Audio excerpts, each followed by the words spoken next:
आंतर अभियांत्रिक डिप्लोमा विद्यार्थी संघटना यांच्या वतीने आयोजित विभागीय झोनल स्पर्धा नुकत्याच पार पडल्या।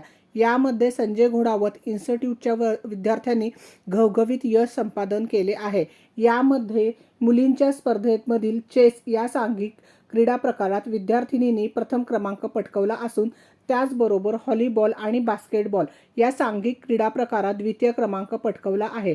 मुलांच्या स्पर्धेमध्ये बास्केटबॉल सांघिक क्रीडा प्रकारात प्रथम क्रमांक पटकावला आणि व्हॉलीबॉल या सांघिक क्रीडा प्रकारात द्वितीय क्रमांक पटकावला आहे।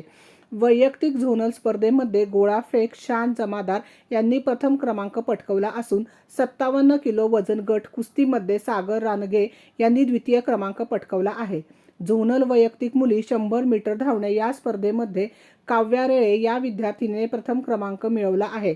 या विभागीय स्पर्धेत कोल्हापूर, रत्नागिरी, सिंधुदुर्ग या जिल्ह्यातील तंत्रनिकेतनच्या विद्यार्थिनींनी सहभाग घेतला होता। या विभागीय स्पर्धेच्या यशामध्ये इन्स्टिट्यूटचे क्रीडा समन्वयक प्राचार्य सूरज जमादार आणि प्राध्यापिका सौ शुभांगी पाटील यांनी परिश्रम घेतले। संजय घोडावत विद्यापीठाचे अध्यक्ष संजयजी घोडावत, विश्वस्त विनायक भोसले, संजय घोडावत इन्स्टिट्यूटचे प्राचार्य डॉक्टर विराट गिरी यांनी विजेत्या खेळाडूंचे अभिनंदन करून शुभेच्छा दिल्या।